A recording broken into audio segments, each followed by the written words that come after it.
அனைத்திந்திய அண்ணா திராவிட முன்னேற்ற கழகத்துடைய பொதுச் செயலாளரும் சட்டமன்ற எதிர்க்கட்சி தலைவரும் முன்னாள் முதலமைச்சருமான புரட்சித் தமிழர் எடப்பாடி கே பழனிசாமி அவர்கள் ஈரோடு புறநகர் கிழக்கு மாவட்டம் பெருந்துறை சட்டமன்ற தொகுதியில் இன்று மாலை மக்களை காப்போம் தமிழகத்தை மீட்போம் என்கிற எழுச்சி பயணத்துடைய தொடர்ச்சியான ஒரு பிரம்மாண்டமான பொதுக்கூட்டத்திலே இன்றைக்கு எழுச்சி உரை ஆற்றவிருக்கிறார். அதற்கான ஏற்பாடுகளை இந்த ஈரோடு புறநகர் கிழக்கு மாவட்ட கழக செயலாளர், அதே போன்று முன்னாள் அமைச்சராக இருக்கக்கூடிய கே சி கருப்பண்ணன், அனைத்திந்திய அண்ணா திராவிட முன்னேற்ற கழகத்துடைய சட்டமன்ற உறுப்பினராக இருக்கக்கூடிய ஜே என்ற ஜெயக்குமார் பிரம்மாண்டமான முறையில் இந்த ஏற்பாடுகளை செய்திருக்கிறார். குறிப்பாக அனைத்திந்திய அண்ணா திராவிட முன்னேற்ற கழகம் ஏற்கனவே 3 கட்டங்களாக 2026 சட்டமன்ற தேர்தலுக்கான தேர்தல் அறிக்கைகளை அதிமுக பொதுச் செயலாளர் வெளியிட்டிருக்கிறார். அந்த வெளியீட்டிலே கைத்தறி நெசவாளர்கள், அதே போன்று விசைத்தறி நெசவாளர்களுடைய வாழ்வாதாரத்தை மேம்படுத்துவதற்காக குறிப்பாக ஏராளமான அறிவிப்புகள் வெளியிடப்பட்டிருக்கிறது.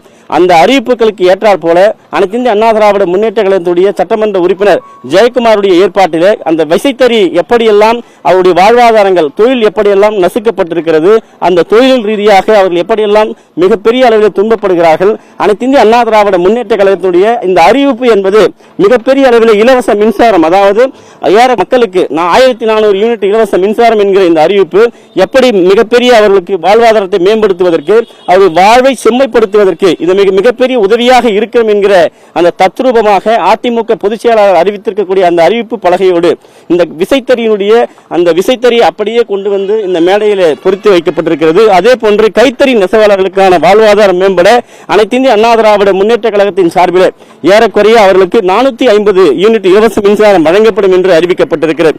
கைத்தறி நெய்யக்கூடிய ஒரு நெசவாளி, அதாவது ஒரு நூலை நெய்கிற போது ஒவ்வொரு நூலாக கோர்க்கிற போதுதான் ஒரு சேலையோ வேட்டியோ அல்லது ஒரு லுங்கியோ அவர்களால் நெய்ய முடியும். அந்த தச்சு தொழில் என்கிற நச்சு தொழில் என்று சொல்லுவார்கள். மிகப்பெரிய அளவில் உடல் உழைப்பை கொண்டுதான் அவர்கள் அந்த கைத்தறி நெசவை செய்கிறார்கள். அப்படிப்பட்ட தொழிலாளருடைய வாழ்வாதாரம் சிறக்க மேம்பட அனைத்திந்திய அண்ணா திராவிட முன்னேற்ற கழகத்துடைய பொதுச் செயலாளர் அறிவிப்பு என்பது மிகப்பெரிய அளவில் அவர்களுடைய வாழ்வாதாரம் மேம்படுவதற்கான ஒரு அறிவிப்பாக இருக்கிறது. அந்த அறிவிப்பு இன்றைக்கு வெளியிடப்பட்டிருக்கிறது. அவர்கள் மிகப்பெரிய மகிழ்ச்சியில் இன்றைக்கு இருக்கிறார்கள். ஐயா, அதிமுக பொதுச் செயலாளருடைய அறிவிப்பு இன்றைக்கு மிகப்பெரிய அளவில் உங்களுடைய வாழ்வாதாரத்தை சிரிப்பதற்காக இந்த அறிவிப்பு இருக்கிறது. நீங்கள் எப்படி பார்க்கிறீர்கள்? உங்களுடைய ஆதரவு 2026 சட்டமன்ற தேர்தலில் யாருக்கு? எங்களுடைய ஆதரவு ஐயா எடப்பாடி ஐயா அவர்களுக்கு தான் எங்களுடைய ஆதரவு. எங்களுடைய கைத்தறி நெசவுகளை 450 யூனிட் மின்சாரம் இலவசமாக அறிவித்திருக்கிறார்கள். அது எங்கள் வாழ்க்கையை மிகவும் செம்மைப்படுத்தும். அதனால் அவங்களுக்கு மிகவும் நன்றி. அடுத்து 2026 தேர்தலில் கைத்தறியாளர்களின் ஒட்டுமொத்த ஆதரவு அவருக்கு ஐயா அவர்களுக்கு தான் இருக்கும். நான் பாக்குறேன், நீங்க நெய்யக்கூடியது என்ன துணின்னு எனக்கு தெரியல. ஆனா இது என்ன துணி, இதை எவ்வளவு நெய்யறதுக்கு நீங்க என்ன மாதிரியான கஷ்டப்படுறீங்க ஐயா? நீங்க இதுக்கு பேர் ட்ரில் அப்படின்னு சொல்லுவாங்க. இந்த ட்ரில் 4 மிதி 4 கம்பை. இது நாங்கள் ஒரு மீட்டருக்கு எங்களுக்கு ஒரு 20 ரூபா 25 ரூபா கூலி கிடைக்கும். ஒரு நாளைக்கு ஒரு 10 to 15 மீட்டர் நெய்யலாம்னு வச்சுங்களேன். ரொம்ப கஷ்டப்பட்டு நெசா 15 மீட்டர் நெய்யலாம், ஒரு 10 மீட்டர் நெய்யலாம், ஒரு 200 ரூபா 300 350 ரூபா கிடைக்கும். இன்னைக்கு ஆளுகிற திமுக அரசு பல வாக்குறுதிகளை 525 வாக்குறுதிகளை அள்ளி வீசினார்கள். 525 வாக்குறுதிகளை அள்ளி வீசினார்கள். ஆனால் அந்த வாக்குறுதி எதையுமே நிறைவேற்றப்படவில்லை. நிறைவேற்றாமல் இந்த வாக்குறுதிகளை வஞ்சித்திருக்கிறார்கள் என்றுதான் சொல்ல வேண்டும். கைத்தறி நெசவாளர்களுக்கு அறிவித்த வாக்குறுதியை திமுக அரசு எதுவுமே செய்யவில்லை. ஆட்சி முடிய போகிறது. அதை பற்றி உங்களுடைய பார்வை என்ன? இல்லை, இவங்க ஆட்சியில் ரொம்ப கைத்தொழிலாளர்கள் மிகவும் சிரமத்துக்கு உள்ளாகி தான் இருக்கிறாங்க. அதனால் வருங்கால எடப்பாடி ஐயா எங்கள் வாழ்க்கையை செம்மைப்படுத்தும் என்று நாங்கள் நம்புகிறோம்.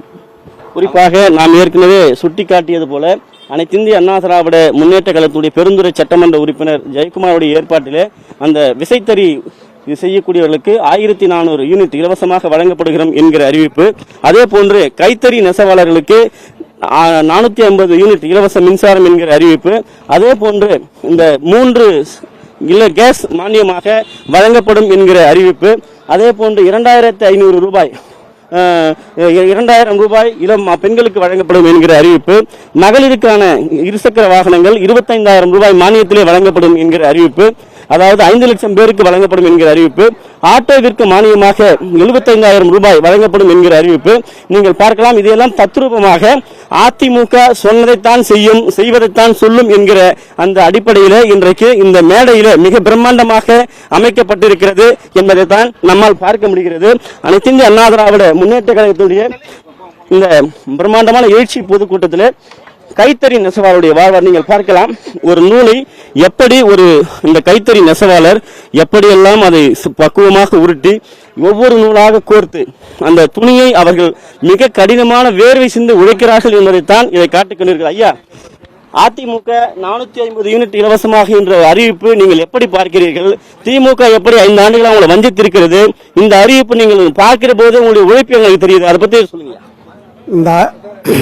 இந்த ஆட்சி ரொம்ப கொடூரமான ஆட்சியா இருக்குதுங்க. எடப்பாடி மீண்டும் முதலமைச்சரை வந்து எங்களுக்கு வாழ்வாதாரம் உயர்த்தி கொடுக்கணுங்க. 450 பிரி கொடுக்கறது ரொம்ப சந்தோஷங்க. கைத்தறி நெசவாளர்கள் ரொம்ப மகிழ்ச்சியா இருக்கிறாங்க. மீண்டும் எடப்பாடியார் புரட்சி தலைவர் ஐயா அவர்கள் மீண்டும் முதலமைச்சரா வந்து எங்களுக்கு நல்வாழ்வு தரணுங்க.